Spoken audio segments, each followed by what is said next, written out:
5:02 p.m. and we are at the regular meeting of the Board of Directors of the El Paso Central Appraisal District.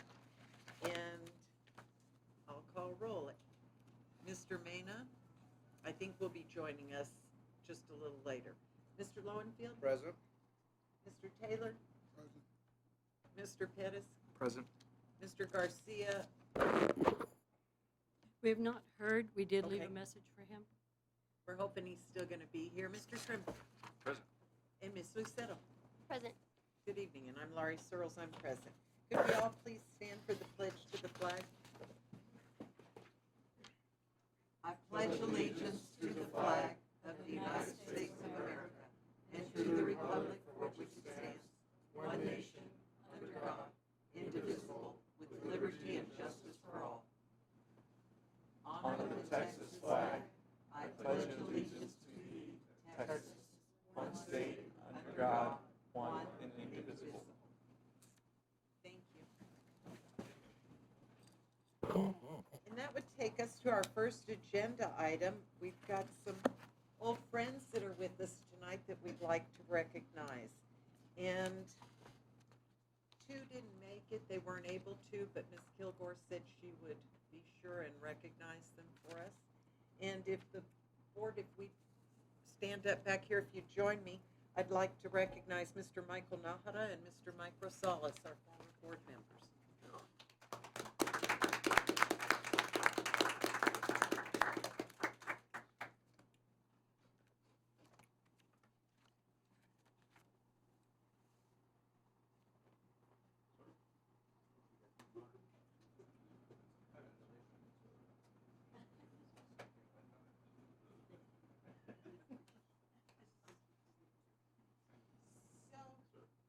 I think they're going to take your pictures too. Okay. Yes, just like we do the employees. Yeah, just like we always do. You guys are just as important. I said leave it in my cases. Okay, they're always nice to have, so it just look like you have a white box. Show the white back. You gotta show some face. We need All a- right. It is like blue. They're beautiful.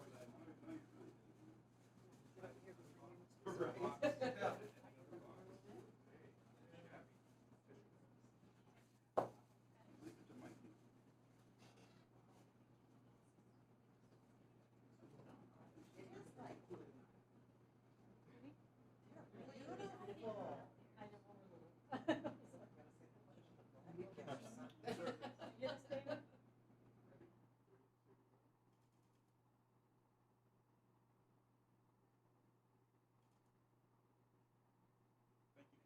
We want to tell you all thank you so much. It's, this isn't an easy board to be on. And, oh, yes. It is hard, and you have to do your homework, and you have to work hard to be on it. But we all sure appreciate your time and the cooperation and the knowledge and the expertise you brought, because you helped make it wonderful. So thank you.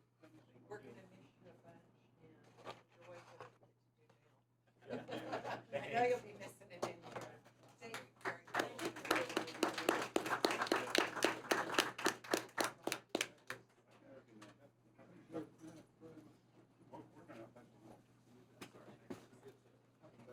Dina.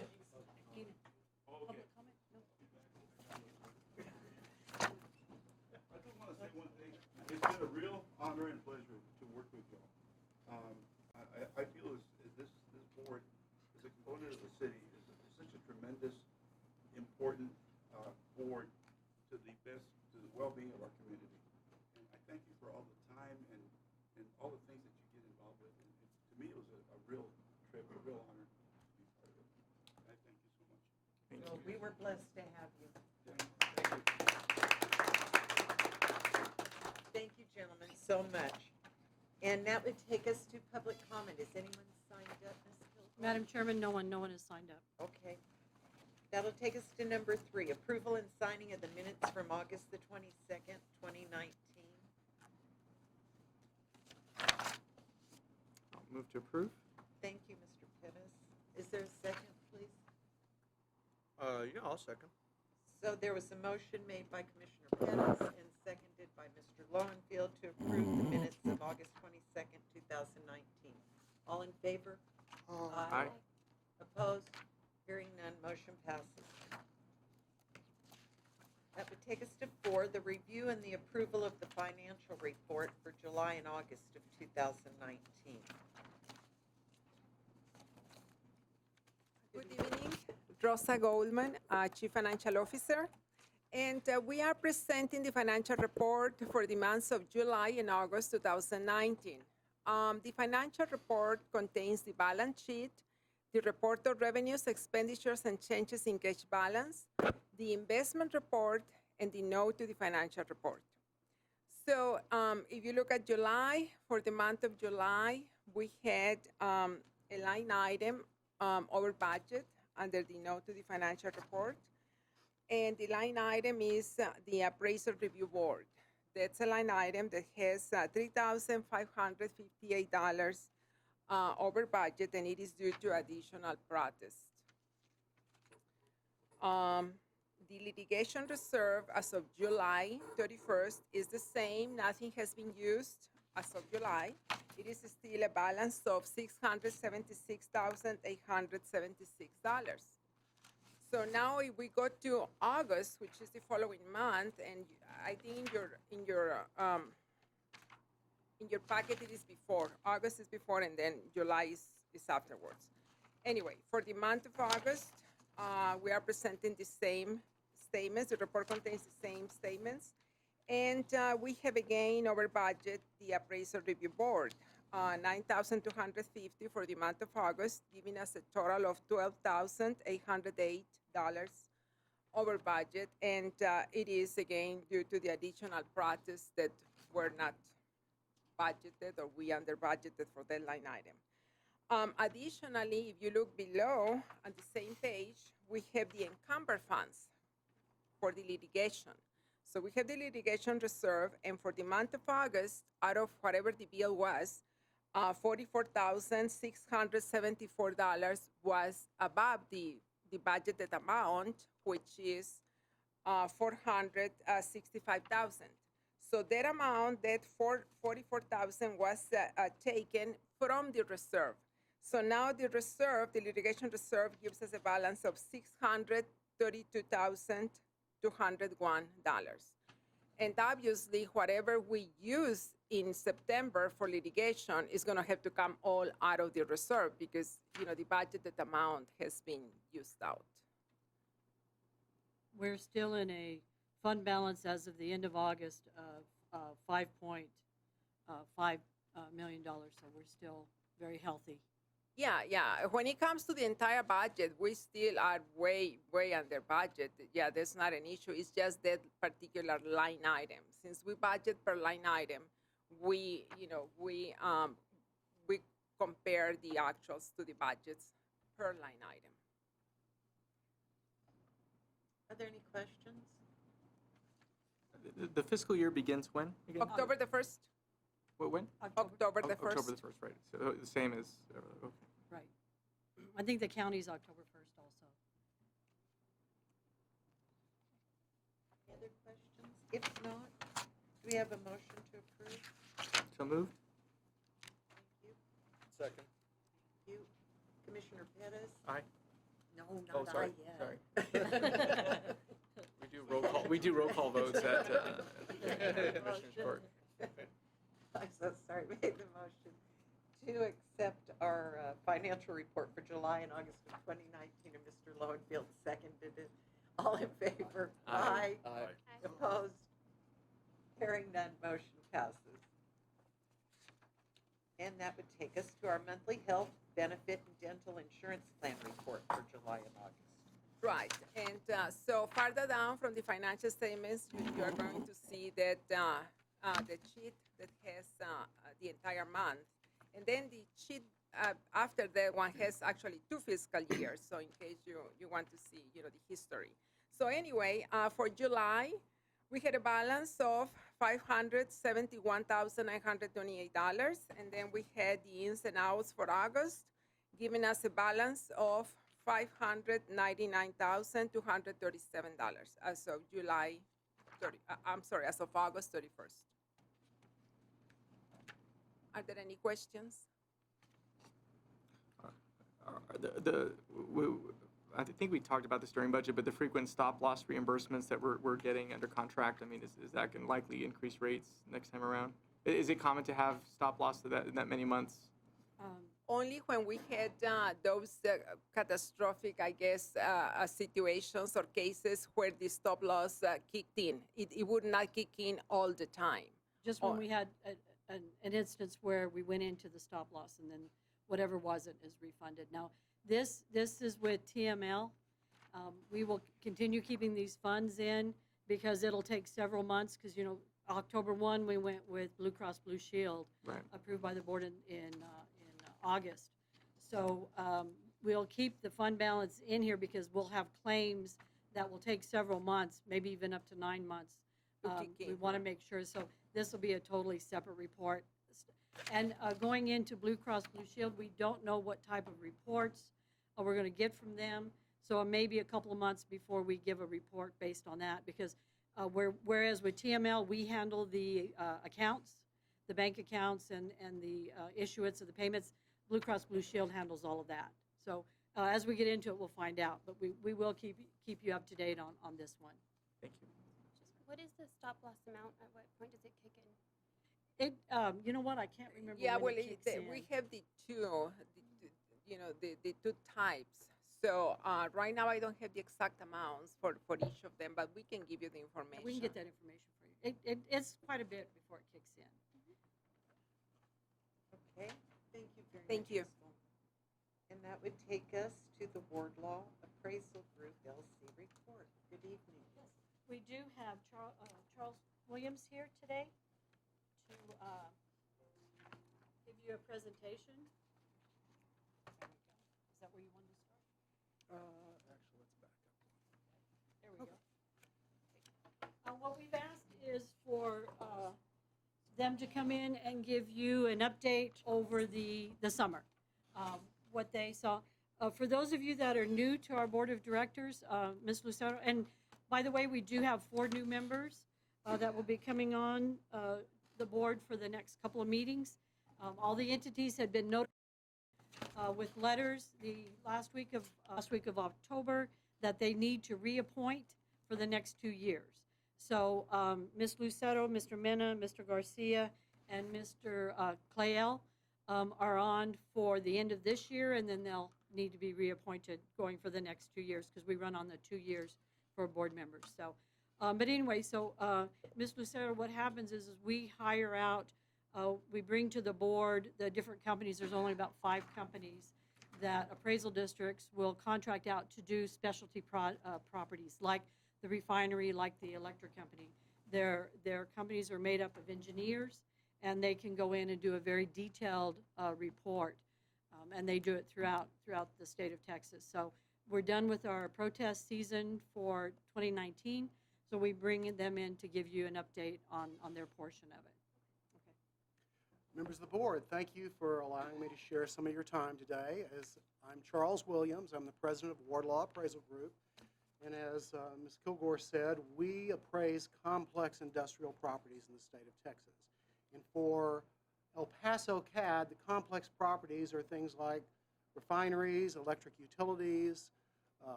manufacturing plants, hospitals, things like that, which the appraisal district has decided are too complex for them to handle, so they pass them to us. And we are very thankful for that. So in terms of values and properties, this year, the properties we appraised were at a little over $3.6 billion of properties is what we certified. And that's up about 3% since 2000 over last year. And it's about a 10% increase since 2015 when we started. Now, to dig in a little deeper on that, what we appraise right now is 285 owners this year. And that's about a 16% increase over what we had last year. There's about a little less than 670 accounts, which is about a 7% increase over last year. At the time of notices, we noticed $3.93 billion worth of property, and we ended up certifying about 7% less than that. And that 7% is a result of protest and many times for us not having a clear picture of what the value of the properties of some of the companies are, but that comes out in the protest season. So how do we, it comes out in the discovery process, so how do we discover that, these properties? Well, part of it is we do site inspections. And we have about 6 man or woman weeks of site inspections in El Paso County that we've done. And then after the site inspections, we get renditions. And those renditions come in and we compare them with the information we got from site inspections to determine what values we're going to have. And then what we do is we prepare all these accounts and all these owners, we prepare those accounts for notices. And we get that information and we send it to El Paso CAD. Under our contract, we're required to have all the values to the appraisal district by May 20th. And this is kind of the schedule that we had. And we had all of the accounts to the CAD by May the 10th, so 10 days before the required schedule. Each year, we're getting better at this, and as we're becoming more and more familiar with the properties. But as you can see, we actually had, a third of the accounts almost done by, over a month ahead of time this year. If the board remembers, I don't mean to interrupt That's you, all right. Charles. If the board remembers, one of the issues we had was not getting their information from the contractor in time for us to process. And so one of the things in the contract we asked for was an earlier date and to try to give it to us. And they've done a fantastic job on that. So just kind of wanted a little codicil there. And one of the reasons for trying to get notices out earlier is the clock that we have to work on. The sooner we can get notices out, the sooner we can determine who's going to protest and who isn't, the sooner we can get hearings scheduled so that the appraisal district can get to their certification schedule on time. So once we send out notices, we get in protests. And this year, we had 132 owners who protested, and that's a little less than half of the owners that we appraised. Of those, we had 386 accounts, which is a little less than 60% of the accounts, and that was $2.5 billion worth of property that was protested. So really 60% of the property. So a large number of the property owners protested, and when we settled those protests, that the value was about 90% of the notice value that got settled. But that was, of the protesting owners, 129 we were able to settle with before ARBs, so that they didn't actually have to go to an ARB. There were 3 owners that went before the ARB, and the ARB upheld our values on all 3 of those owners. So some of the significant owners in the county are Western Refining, and this year we settled them. They didn't go to ARB, and as a result, there's no lawsuit on them. We settled them at a value that was 4% higher than last year's. And another significant owner is El Paso Electric, and also with El Paso Electric, we were able to get them settled this year at a value that was $10 million higher than last year's value. So one of the things we really strive for is customer service. We try very hard to have the appraisal district see us just as a branch of themselves so that we can answer any questions. We try to timely and rapidly respond to requests. We try to provide outstanding customer service, and to my knowledge, there were no complaints about our service. We try to assist the staff here if there are other complex issues that come up that they need help on. And we try to work very closely to identify any improvements that can help both them and us in the process of doing the job we need to do. So that's really a quick summary of what went on this year. And I'd just like to say thank you very much for the support. Do you have any questions? Charles. Yes, sir. What is the $10 million as a percent increase on El Paso Electric? I think that's like a 2% or 3% increase.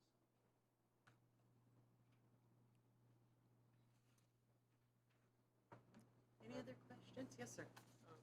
Ms. Kilgore, when we met with Mr. Stone, when we had met previously, there was a line item on one of the categories. I don't know if it was like line item J or something when it was going through the various property categories that demonstrated a significant drop, and it was like I think titled electric utilities, which I mean it can only apply to one, I guess.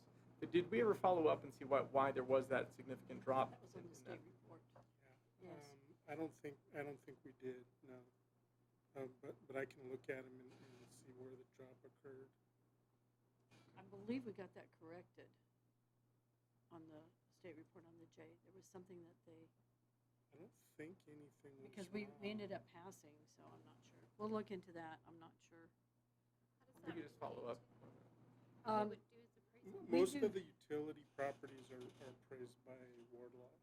So if there was a decrease, we'll have to look and see where it was.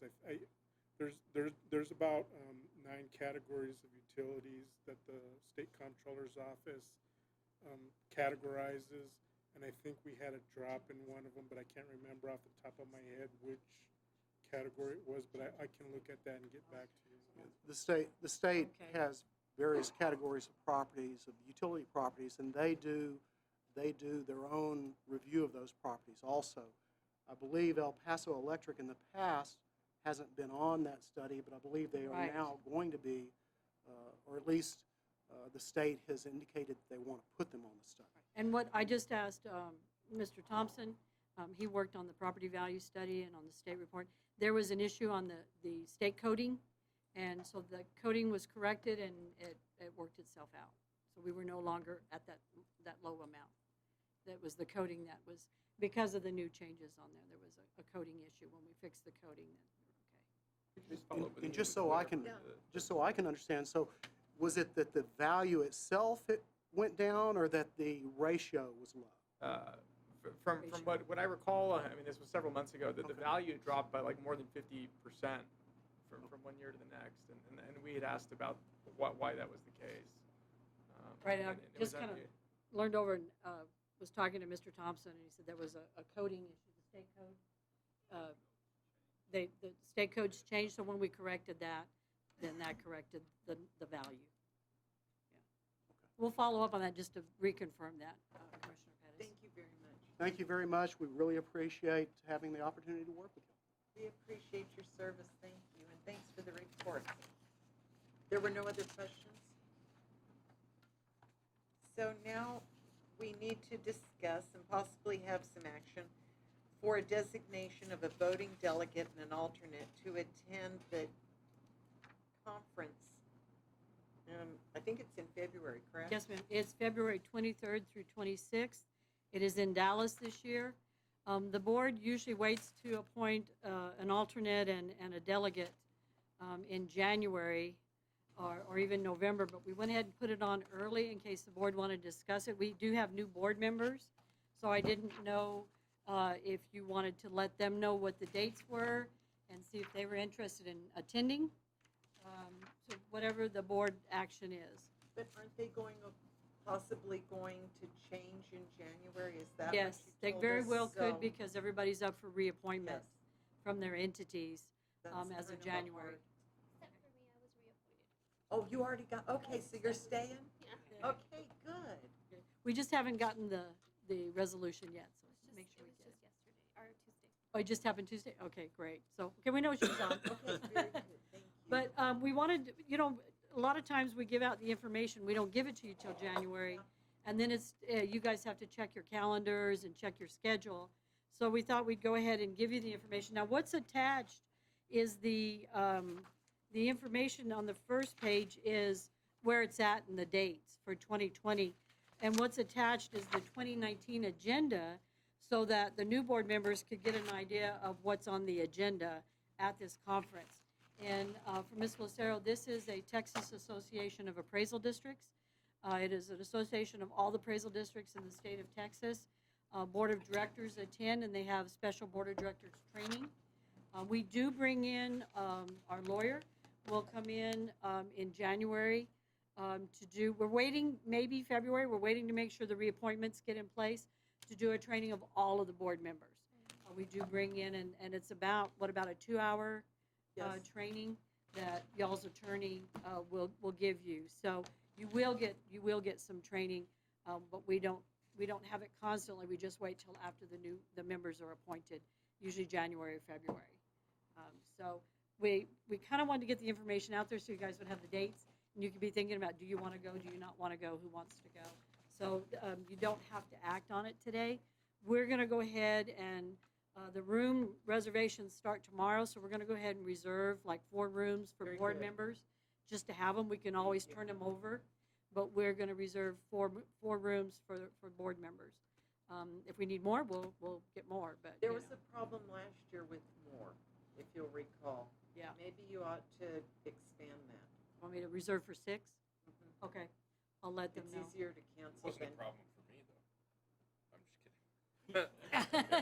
I felt bad about that last year. Sam. We're never gonna talk about that. We're not talking about that. No, we'll go ahead and we'll reserve 6 because Perfect. the reservations are tomorrow. They go real fast. So I've got Absolutely, and Cynthia then- and Dina get on. So we'll do 6 for board members. We can always turn them in. Sure. It's a lot easier to turn in rooms that we don't use because they're always looking for rooms, and that way. So we'll do that. Okay. And then y'all can think about it and let us know in January. Do y'all wanna talk, I mean, does anybody that's here know that they wanna be this or wanna go? Sam?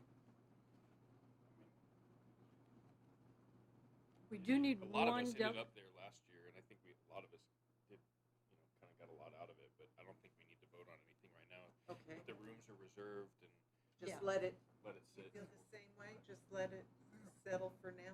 Yep. Okay, and we'll revisit it in January. If you Okey-doke. please add it to the agenda for them. All right, and then at that time you can, But everybody knows, do you see the Dates. dates? let me see, in January, let me double check, of our board meeting date in January, because we need to notify them of the delegate. We should be okay, yeah. Yeah, and I mean, maybe we don't, and I'm just throwing this out there, maybe we don't have to say whether we're going or not going tonight, but maybe we want to choose delegates tonight, the 2 delegates, do they need to know that, or? No, they don't need to know Okay. that. We can tell them in January. Okay, that's fine. Everybody good to move on? So that would take us to discussion and possible action regarding our December 2019 meeting. Historically, board members, it is very hard to get a quorum in December. We normally, by state code, we only have to have 4 meetings a year, 1 each quarter. We have a meeting 10 months out of the year. We historically don't have one in July because we're trying to certify the numbers to get the certified values to the taxing entity so they can set their rates. And we don't usually have one in December unless there's a reason the board wants to meet, because trying to get everybody together in December, school districts are trying to finish things up. Cities and municipalities, counties are trying to get their end of the year stuff done. So we put it on the agenda for the board to go ahead and vote on now to cancel the meeting for December. Do I have a motion, please? Move to cancel the board meeting in December. Thank you, Mr. Lowenfield. And a second? Second. Thank you, Mr. Pettis. Mr. Lowenfield made the motion to cancel the December meeting, and Commissioner Pettis seconded. Thank you. All in favor? Aye. Opposed? Hearing none, motion passes to cancel the meeting. And that would take us to our holiday schedule for 2020 for the EPCAD employees. This is the same number of days that we have had the last several years. Nothing has changed other than the day of the week that this holiday falls on. Everything is the same that y'all have approved in the past. Any questions? No? Motion to approve? So Second. moved. Thank you, Mr. Trimble made the motion to approve, and Commissioner Pettis seconded it. All in favor? Aye. Opposed? Hearing none, we'll take that holiday schedule. And that would take us to our contract for internet access. And board members, I'm going to turn this over to my IT guru, Mr. Stone, and let him explain to this. It's basically a maintenance contract. It is, the amount that we're looking at is under the budgeted amount. But because it is a 3-year contract, we wanted to bring it to the board in case they had any questions or any discussion. And David, your turn. What we're talking about is internet access for the building. We currently have a 300 megabit per second access line, and the cost, we're currently on a month-to-month with TransTelco for $1,998 a month. We went out to try to get an upgrade to 1 gigabit per second. We talked to 3 providers. There were TransTelco, Conterra Networks, and Spectrum Enterprise. The lowest cost we got was TransTelco at $1,750 a month, and Conterra at $1,750 a month, which is less than we're paying now for only 300 gigabits per second. So, or 300 megabits per second, sorry. So what staff is recommending is, since we're currently with TransTelco, they've been very reliable, and we've had good service from them. Since they match the lowest price, that we just continue with TransTelco on a 3-year contract to get the 1 gigabyte internet access. The total annual cost is going to be $21,000, and we had $25,300 budgeted for this year. Thank you for including that.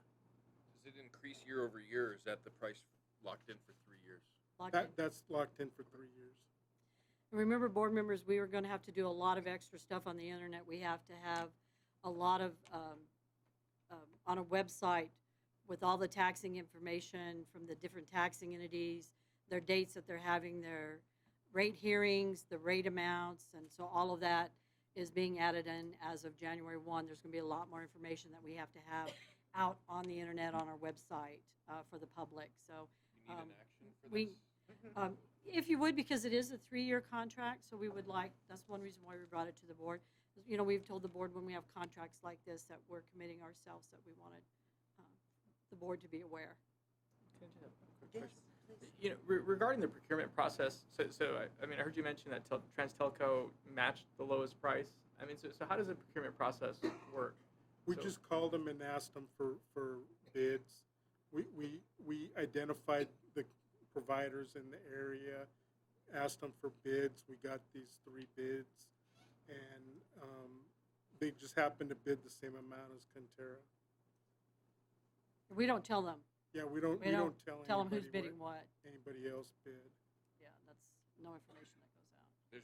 Is there any requirement for something like this for a public notice or anything like that for? No, ma'am. No, sir. It's under the dollar amount. Right. Okay. Is that by policy or by law? By law. By law. Statutes.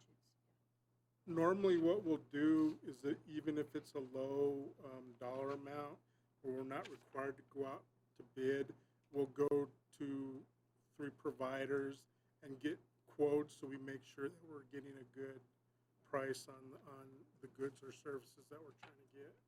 Isn't it under 50,000 or what is it? Yeah, I think it's 50,000.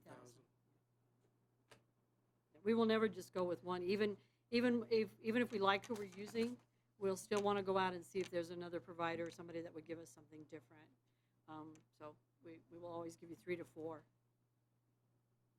State here that you got three quotes. Yes, 2 of them are the same. yes.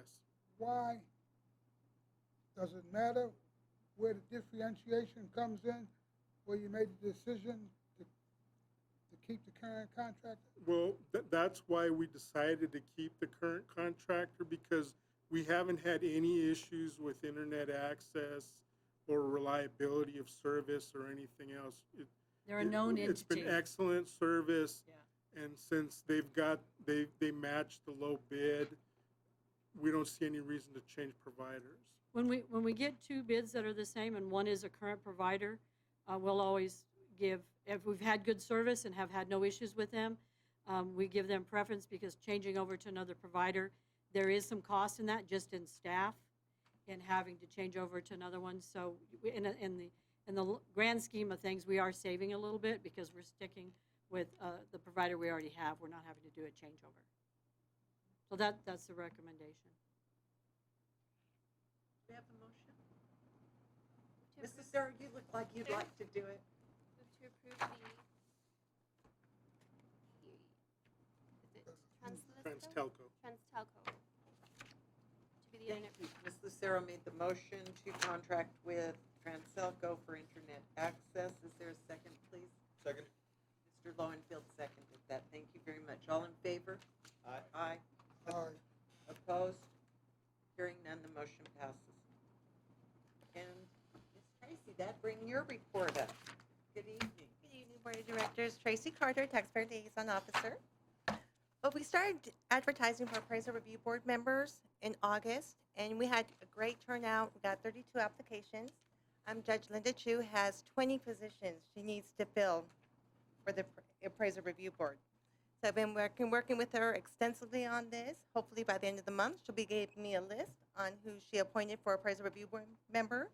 And also, she's also going to appoint the chairman and the secretary. So she had met with them this week also for the appraisal review board. And also, I have a blue folder. Inside that blue folder is a comment from a property owner. And attached to it is the details of the case and my conversation with the property owner. And we should receive the ARB survey results by the end of January. And the ARB will be in session next week from October 21st to the 24th. Do y'all have any questions? Thank you very much. Any questions? I don't think so. Thank you very much. Thank you. We appreciate it. It does say on your agenda that I was going to give the report. Yes. I have to tell you, Ms. Tracy was with the judge all day today, doing interviews, and she made it. So Thank it you was very 30-something much. interviews, so. And she still has a smile. And Ms. Kilgore, that take us to your report, please. Let me, I did a handout for you guys, so the slideshow you can see.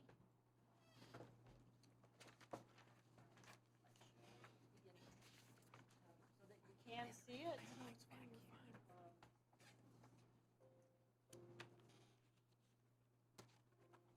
Beginning? Yes, okay. I think that was a little bit different. Yeah, that's the beginning. Why is it not? There we go. Okay, thank you, David. Okay, so when we visited with the board in September, some of the board members had wanted numbers regarding the summer protest season, and I wanted to give you some value information of what we certified. We were still having hearings in August, and so I had this ready for you. Last month, since we didn't get to meet, we didn't have a quorum, you get to have it today. So 2019 values, as you can see in our residential values, we're up at almost $31 billion in value residentially.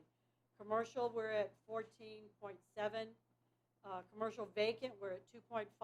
And business personal property, we're at 7.2, almost 7.3. Remember, business personal property is the fixed assets, the equipment, the vehicles, you know, the chairs, the computers, that kind of thing. In 2018, we had a value on residential of 30.0. So we're up about 500 million. In commercial, we had a value of 13.4.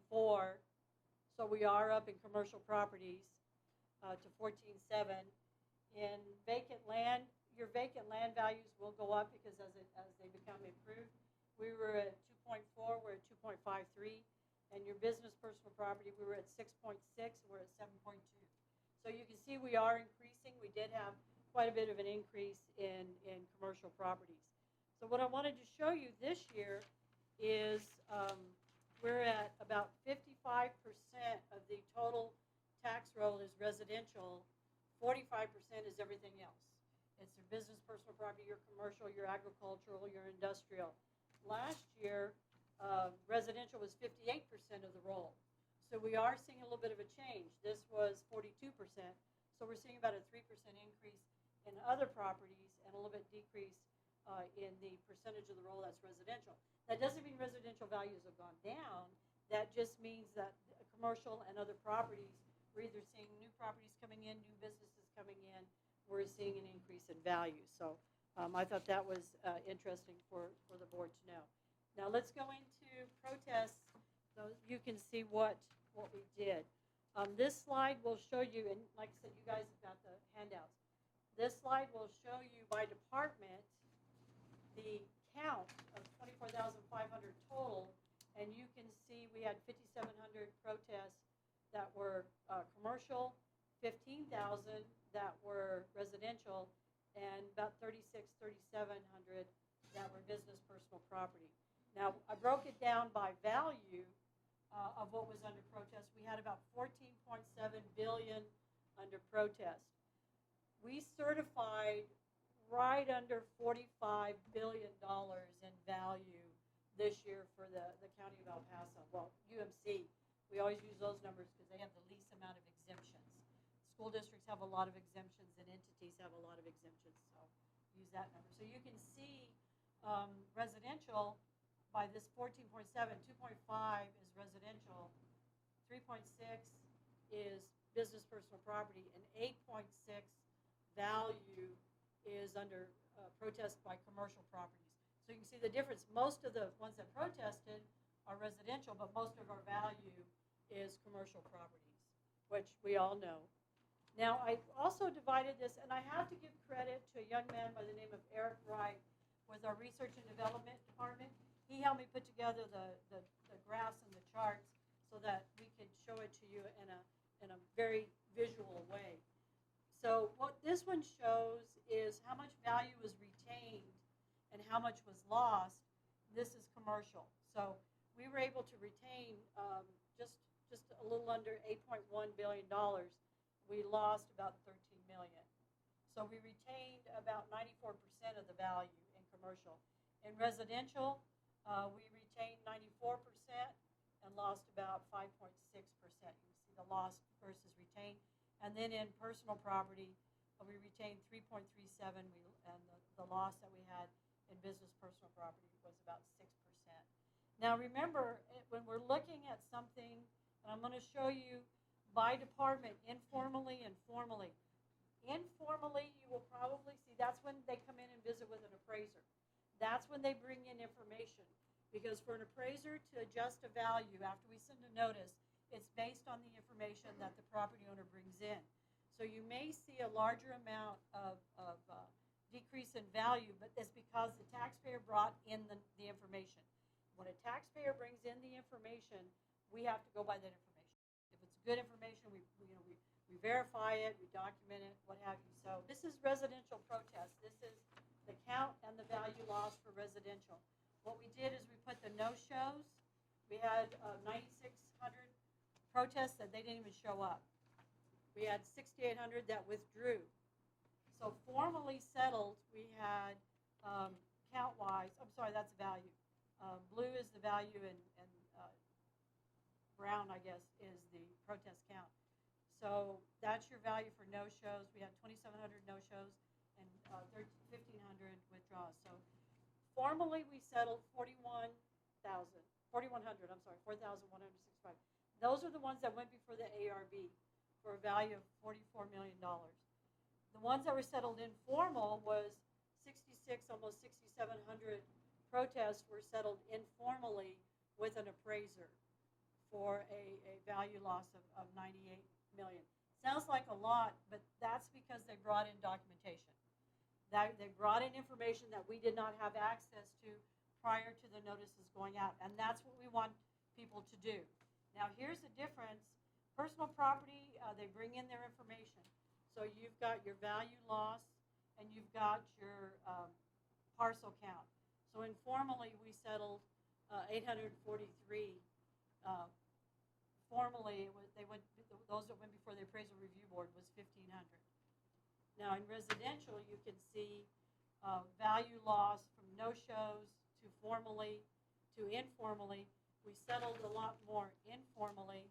We had less parcel counts informally, but we settled more because they brought in their information. They brought in their closing statements. They brought in their photos. They brought in estimates of damage. They brought in information that we don't have access to. So you see the changes there. So overall, when you're looking at this, you're seeing how many protests were filed. Residential, that went before the ARB, 4,100. Commercial and business personal property, that went before the ARB, 3,800. Settled informally for everything was 9,600, almost 9,700. And then no-show withdrawals from both residential and commercial was 6,800. So this is the only numbers that went before the Appraisal Review Board. We were able to handle majority of the protests. So that gives you an update. I know the board members had asked to kind of get an idea of how the summer went. Okay. Let me get in with the rest of my report. I also wanted to let you know in my report that customer service evaluations from the public regarding our employees for 2019, we had a little over 1,000 customer service evaluations that came in on employees. 97% were excellent good, 2.5% were fair, and 0.5% were poor. Whenever we get a fair or a poor evaluation, we immediately look into it to find out what was the issue. And on our 9 poor ones that came in, it was because they didn't get the value they wanted. They were unhappy because they didn't get a lower value than what they wanted to, so they were blaming the world. But we still look into it. We make phone calls. Some of them, when we make a phone call and explain, they're like, oh, I just wanted to make sure I was being treated the same as everybody else. And when we talk to them, explain to them. So that wasn't too bad. And we had some comments that I thought were very good. One was, been coming for 10 years. For the last 10 years, the process had changed for the better. Before the 10 years, it was people were arrogant and disrespectful. Now they're respectful and courteous for the last 10 years. FYI, I've been chief appraiser for 10 years. So no correlation or anything, just kind of want to throw that out there. Professional, gentle, felt at home, day and night difference, way to go, felt cared for and important. The staff was considerate. So I wanted to let you know of the feedback that we're getting from the public on the employees. We do a lot of training with our employees, customer service-wise and educational-wise. I wanted to give the board an update. In November, we hope to present to you. We've been looking, unfortunately, our climate has changed. So we have been working. We went out to about 4 different companies. We've had 3 respond. They brought us some presentations regarding security reviews and upgrades, regarding a shooter security format that alarms the building if a gun goes off, that by the sound or by the flash. So we are looking into those. We hope to have some more information so we can do a presentation to the board in November. Just kind of wanted to give you a heads up that we are making sure that our building is secure as a public building, can be for our employees and for the public. We have been having classes. Our appraisers are out in the field. If you get a call, why is this person out here? That's their job. Ask them to call me. I'll be happy to explain why their appraisers are walking around through their office building or their warehouse. That's what we have to do this time of year. We had several classes. You guys noticed we were in a publication.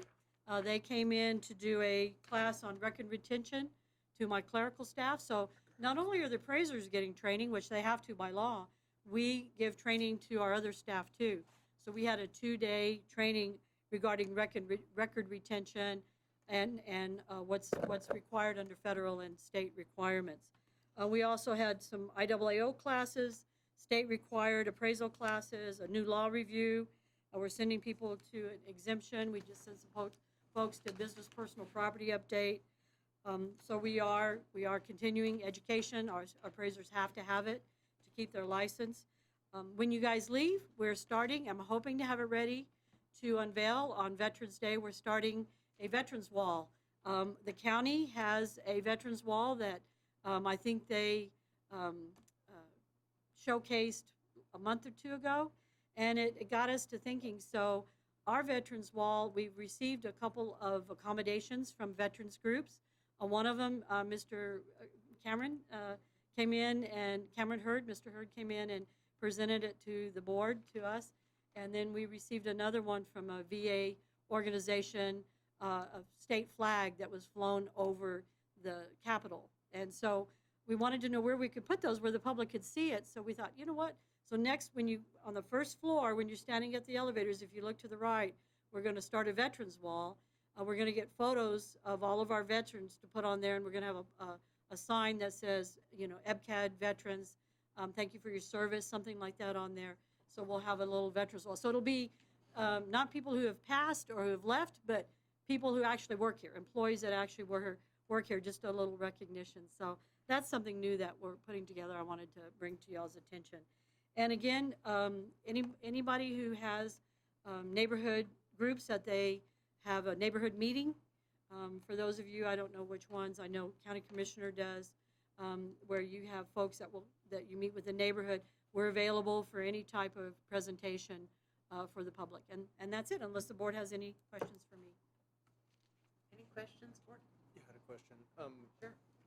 What kind of, I understand the informal settlements on commercial and business personal property with additional information. What kind of information is brought in on the residential side that you all decide to resolve? On the residential side, they may be refinancing. They have an appraisal that they'll bring in an appraisal.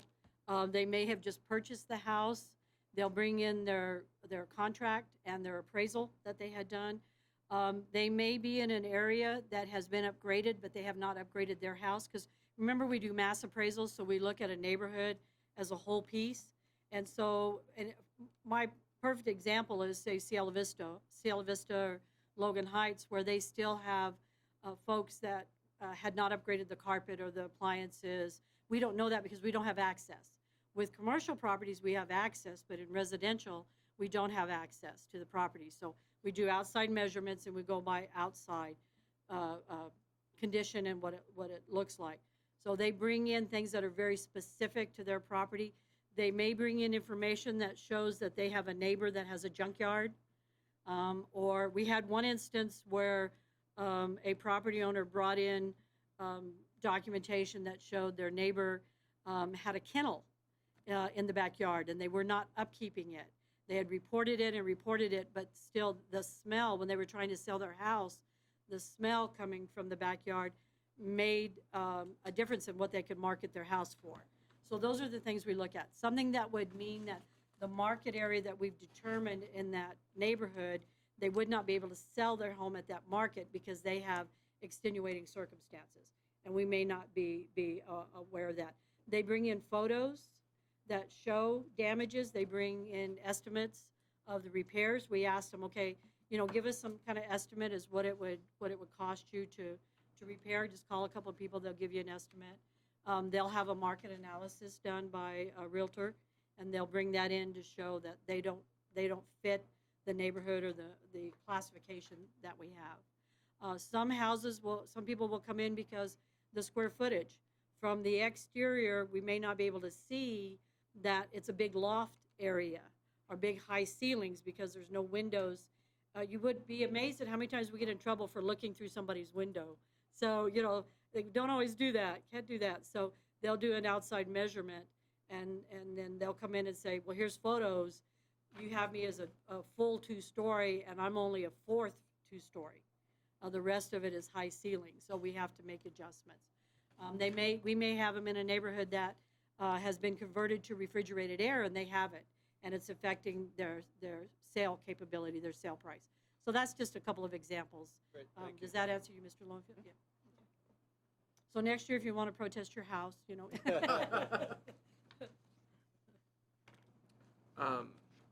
Just a quick note. Again, if these items could be put in the backup, because I don't think it was sent with this agenda. I don't know if it was sent with last month's agenda, but it would just be really helpful. No, we just kind of finished it up this morning. Okay. We were still making changes on it, but yeah, we will try to send it in the backup. On the one of these circle graphs on page 1, 2, I guess page 4, protest value outcomes by department that show the loss. I guess one of the big issues this year was the percentage to the end of the final certified roll. How does that fit into commercial property or residential, or is it just sort of the final certified value is just sort of reduced by a certain percentage? The final certified value is reduced by a certain percentage. So it is based on kind of historical data and based on what we have under protest. And normally, what we mostly have still under protest are commercial properties. We will have, most of residential will be done. Late protests that were filed timely, but they were filed towards the end of the filing period. Maybe we had a subdivision that we were still working on and they got their notices later, so we still have some under protest. So it is basically what's left over. Okay, so there's not a certain reduction towards No, sir. commercial, certain commercial. No, sir. Yeah, it's just an overall. Any other questions? Okay. That would take us to number 13, executive session. And the time is, Well, Madam Chairman, I would like to ask if you want this under executive session. What this is, these are the settlement lawsuit spreadsheets that the board had asked to see. If you want it under executive session, you can. If you don't, it is a matter of public record now because they're settled. So this is your settled lawsuits for August and September. So it's up to the board. We agendized it that way in case you wanted to do it that way, but it's up to the board. It's to ask any questions that you might have. They're already settled. I mean, I think if it's public record, then it Just stay open? might as well stay open. everybody okay with that? Okay, so from now on, what we'll do is we'll just schedule it as a regular agenda item.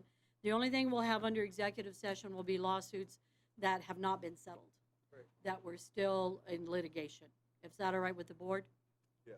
Yes, ma'am. Okay, all right, we'll do that. And then what we'll do then is we'll be able to include this, Commissioner Pettis, in the, I think we did send this in the backup this time. Yes, So you did. we'll continue to do that. Okay. If y'all have any questions, I have Albert Molina here to go over and Eddie Pettis to go over. These are, like I said, settled. They hate when I throw them. It's like, toop. Oh, I did, in fact, I'll let you know before Albert, I'm sorry. Just to give you an idea of what we have for 2018 and 2019. In 2018, there were a total of 275 lawsuits. In 2019, so far, we have 250 lawsuits that were filed, just for 1 year. These are just one-year numbers. There is still a couple of weeks left for some of the properties to file. What we're seeing, though, is we're seeing an increase in arbitrations. And what an arbitration is, a property owner files through the comptroller to arbitrate instead of file a lawsuit. It's allowed under the tax code. So in 2018, we only had 119 arbitrations. In 2019, we have 281. And the reason we have that many is the law changed that now allows a higher dollar amount to be arbitrated. More than 3 million, less than 5 million for non-residential properties. So it means a lot of commercial properties now, between the $3 and $5 million, can file for arbitration instead of a lawsuit. So we are seeing an increase. Now, the nice thing about that is under arbitration, an arbitrator is randomly chosen, and the arbitrator looks at the evidence from the appraisal district and the evidence from the property owner and determines what the value should be, and that's the end of it. It doesn't go any further. So, I'm sorry, Albert. So, the spreadsheet, the first that you have is for August and September. These are lawsuits that were settled either by staff or through settlement conferences or mediation. And as you can tell on what the board wanted to know is what the cost was on our side for on settling these. And you can see on column B, attorney's fees. That's how much we've spent on these lawsuits in order to be able to settle them. If you look at the first one, you're looking at maybe it cost us like we lost $115,000 in taxes, but due to the settlement, and it cost us $4,000 in attorney's fees to be able to settle them. For September, the loss in taxes was $4,690, but because we were able to settle them so quickly, the cost of attorney's fees was only $490. this last couple of months, we haven't had that many property agents or owners come in and try to settle these lawsuits. Starting November, December, we're going to start having more mediations, as you know, and then also taxpayers coming in to try to settle values on these lawsuits. What happens during the summer, the property tax agents that file or the lawyers that file, they're busy with current protest for the summer. And so they kind of hold back on doing any of their mediations or arbitrations or lawsuits for a couple of months because there's a deadline that they have to have their hearing by. So once that's over, then we start seeing an uptick in numbers. And one of the, I think that one of the reasons that we have more arbitrations this year than we had in the past is that the law now allows us, if we settle an arbitration within 45 days of the time it's filed, the person filing for the arbitration gets the money back except for $50 administration fee. So in actuality, they wouldn't be, instead of filing, when you file a lawsuit, you're paying for filing fees and attorneys and stuff. Where you file for arbitration, you're basically going to get your money back if we're able to settle it within the 45 days. And that's what a lot of these are shooting for us to try to settle them. So I have a question. What happened with the Pleasanton partners that they saw such a decrease in value? That's that piece of land by the Walgreens. Sorry. It's on Antonio Road by Walgreens and front of the Big 8. Uh-huh. So you have 2 tracts of land there. We treated it as one, and one of them is affected by some ponding that goes, there's a ponding area next to the Big 8, and when you look at the aerial, the property lines, one of the parcels of land is part of that ponding. So when we looked at that, the price on the land came down a little bit. That's what happened on that. Okay. Because it's like in half decrease, am I Right. seeing correct? Yes. And so the ponding area was, Yeah, if you look at I don't have the aerials, but the back lot, well, you can't see there's 2 lots there, right? understand, But yeah, part of it is part of the ponding. okay. And with a ponding area, it's a minimal value because it can't be utilized. It has to be. Yes, it for has to ponding. be a ponding area. Right. Okay, Okay? thank you. Well, Yes, Under the Legends of El Paso Apartments, so in the first year the valuation was 16.8 million. Then I guess it was settled for, and then it was upheld by ARB at 16.8, but then it was settled at 4.2. And then I guess you all went back up to the original value at 16.8, but then ARB brought it down to 14.5. Is that because of the settled value most that ARB took into consideration in that case? Under August, the Legends. no, the board did not rule at the 14.8 for the following year. It had nothing to do with any settlement because we didn't settle it till after the current ARB hearings. So it was just a different board, or Right. And Yes. we looked at income and expense and equity, and that's how it was settled.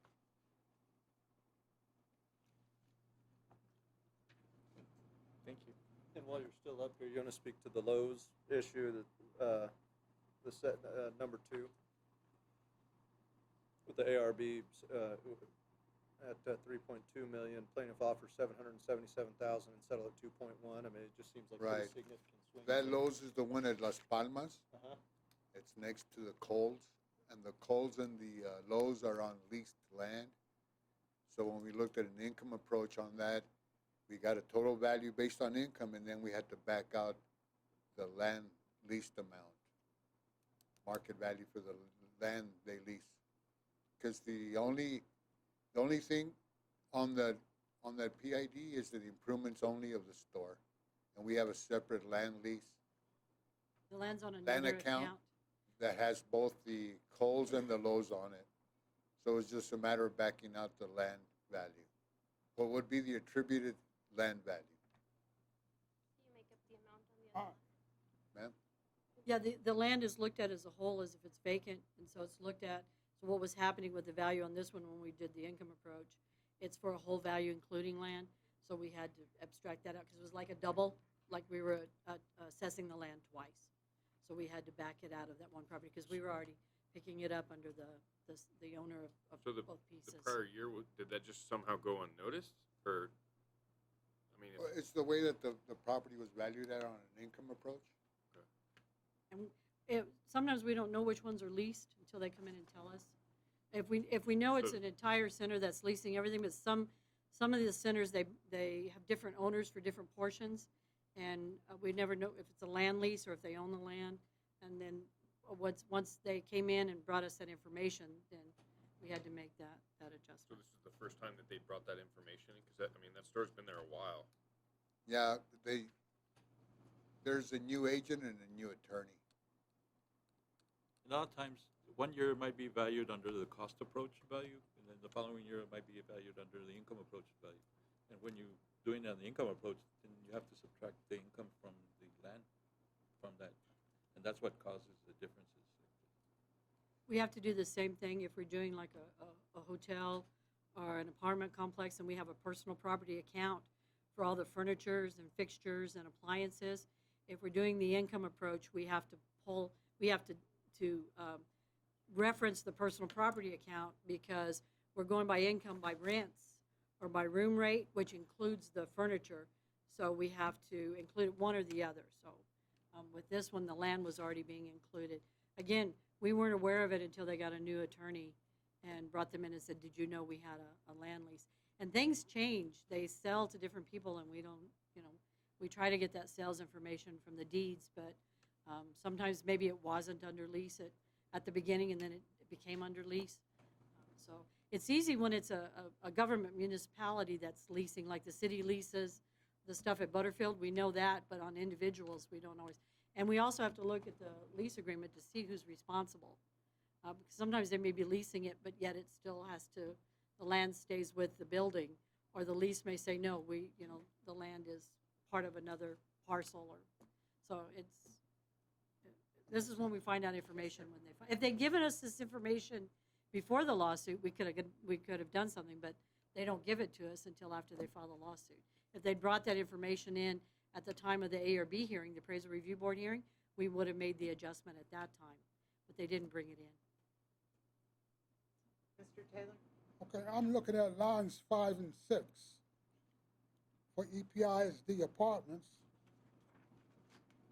And I see in column O, a deficit figure of 78,672.33. Correct.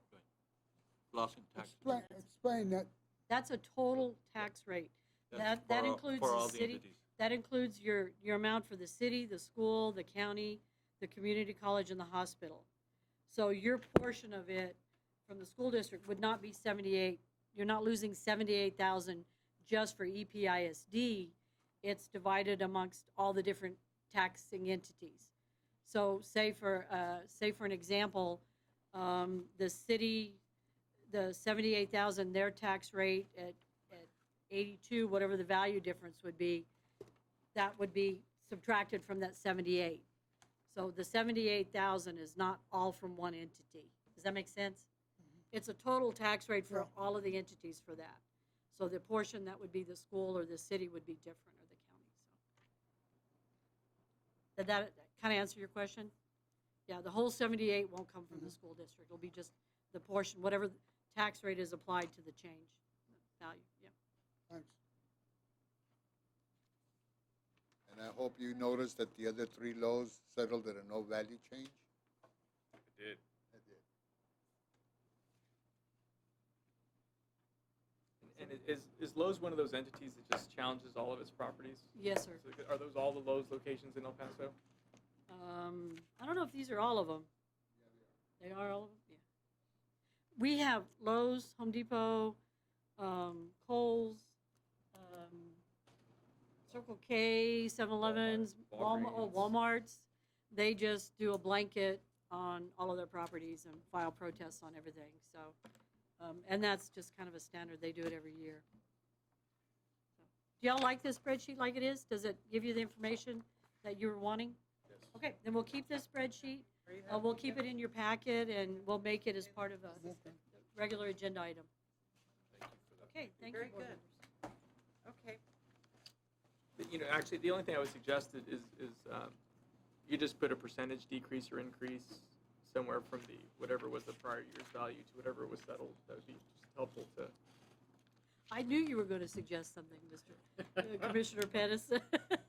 Okay, so you want a percentage decrease? Just a column somewhere, yeah, that would be. Percentage decrease. From notice value or from year to year? Which would be more appropriate? Well, because we usually look at, So Year the, to year, on so column we H, so, I mean, is that, column H is the prior year's value, or where's the? prior year value, we can do it from prior year value, okay? Yeah, HTM. Because there's not a column that says, sort of the Says notice. current year, the current notice value, right? Prior year is settled, right? Yeah, HTM probably would make the most prior year to settle, settled. okay. Would be that would be the certified. Yeah. Prior years. Prior year would be certified, and then the settled would be, yeah. So we'll add another column. Thank you. We may have to go to legal size, or what do they call it, landscape size? I'll bring my readers. You can just shrink it down a little Shrink bit. it down, I know. David does that to me all the time when he's giving me a report, and when You get magnifying glass. we all have to get our magnifying glasses because he wants it all on one page. I'm like, oh my God. All right, board members, since this was in executive and there's no action, there's really 14, We don't have to come out of executive, we didn't go in. So, we're adjourned, and look, it's still light outside. You want a motion to, Motion to adjourn? So moved. Thank you. Second? Okay, Mr. Taylor, everybody says yes, let's go home. Thank you very much. Thank And you, board Mrs. members. Sarah, thank you very much for being here, we appreciate you as a new member. And the time is 6:15. board members, we do have food?